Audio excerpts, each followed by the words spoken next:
My guess is you've been sitting around surfing the internet a little bit more than usual. And did you know that as the coronavirus worsens, hackers are working harder than ever at stealing your data and your personal information?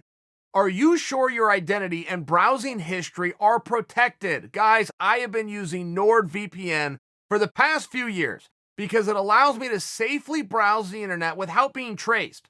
Try NordVPN risk-free with a 30-day money-back guarantee. Save 70% of a 3-year plan and receive 1 month free for only $3.49 per month.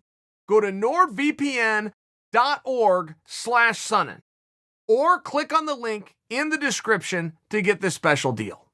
Masvidal did everything wrong and got his desired outcome. Now, the reason I say this to you is don't think you're going to look as a young fighter at the blueprint of Jorge Masvidal and then go out and emulate that for like some success within this industry, okay? Masvidal changed weight classes. Masvidal took on 3 fights in a row, of which he was a 2-1 underdog or more, and won all of those fights.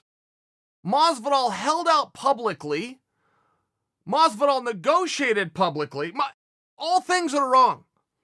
Why can Masvidal do that and nobody else would ever get away with it? Well, and look, Masvidal was also willing to do other things that nobody else was willing to do. For example, stepping into fights where he is a sizable underdog. Time and time again, Masvidal's been a lot of things. He has never been a bully. I mean, leaving 155 pounds in the first place, he's going to have to feel himself out at 170. That's just not going to be fun. That's a meaningful body weight percentage that's going to take you a little bit of time to adjust to. He adjusted on the fly, went in the back, got himself a second round of sparring all the same night with 3-piece and a soda. I mean, there's certain things that Masvidal just did. Look, some of his best days have come after he was 35 years old. That's not going to work for the average fighter. Masvidal was one of these guys that always had a great story. He never did a great job of telling his story. I remember where I was the first time I ever saw this guy. How many fighters are there that you could say that about? In all fairness, we're all fight fans. We all watch a lot of fights. Can you remember where you were the first time you laid eyes on a guy? Because he had some kind of an it factor that made you stop what you're doing? Look over and see what this guy's doing? I was in Russia, and Masvidal and I were in an organization called Bodog Fight. Great organization. A lot of names that you would appreciate. Eddie Alvarez was over there. Cain Velasquez was like making his debut, coming up in this organization. Fedor Emelianenko fought over there. Matt Lindland fought over there. But essentially at that time, the guys I just named for you weren't that impressive. Fedor would have been an impressive one. The rest of us were just trying. We're just trying to get out there and get some experience and learn the world of the free format fighting system. So I'm in the audience. I was brought over and I was cornering Jeremiah Constant and Jake Ellenberger. So I didn't have to fight myself. And I was in the audience, and the way Bodog did it back then, they had a television deal, but it wasn't live. Now, I'm sure as you can imagine, there's 2 things in this world that you have to see live. A replay doesn't work. News and sport.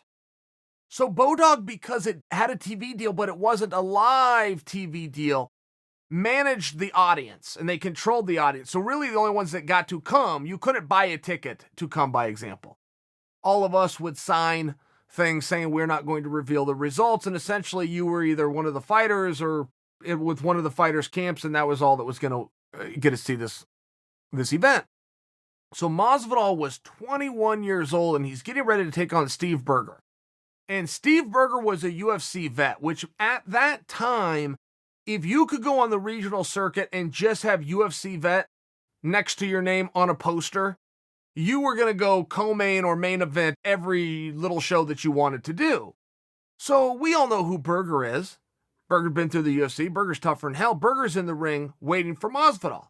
Masvidal walks out to the ring, and this is where I see him the first time, because Berger's in the ring, and the whole building is very quiet. There's not very many people in there. It's really just a stage. It's like a sound stage with a ring in it.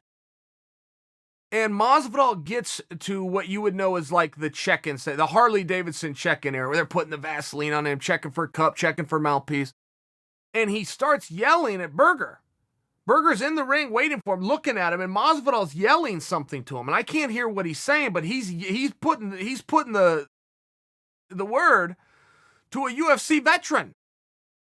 I remember turning to Matt Lindland, and I tapped Matt. I said, this guy, we got to get this guy and Nick Diaz together. Imagine how fun that would be. And Nick Diaz was like the brashest trash talker of all time at that time.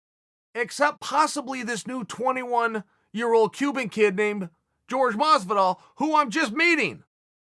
And I always thought that Masvidal was an exciting and fun guy. And even in that fight with Berger, at one point Masvidal is on top of Berger, doing ground and pound. He's in Berger's guard. And the whole building is very quiet. You have to appreciate the quietness to the building to appreciate any part of this story. But at some point, Masvidal pops up from his ground and pound and asks out the ring card girl. He says something, he flirts with her, he asks her out in some fashion. I mean, this is theater, right? I don't think he's really trying to get a date. Maybe he was. At any rate, he goes back to the ground and pound on Steve Berger. He pops back up and then proceeds to carry on this conversation with her.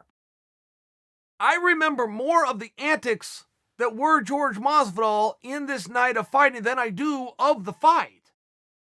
I mean, the guy was just one of these really compelling stories that anywhere he went, I went along thinking, oh, there's something happening here. Oh, there's something happening over here.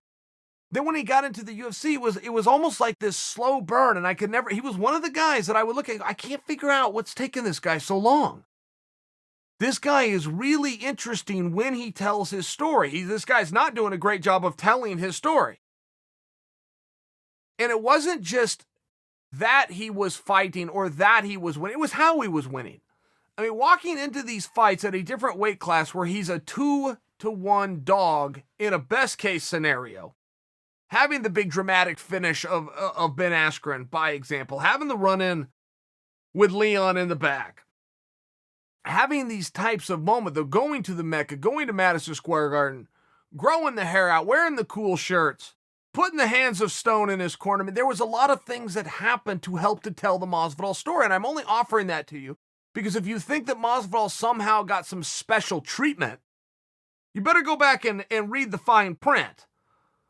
Masvidal did some stuff that would not work for other guys. That's true, but Masvidal also did a lot of stuff that other guys weren't willing to do.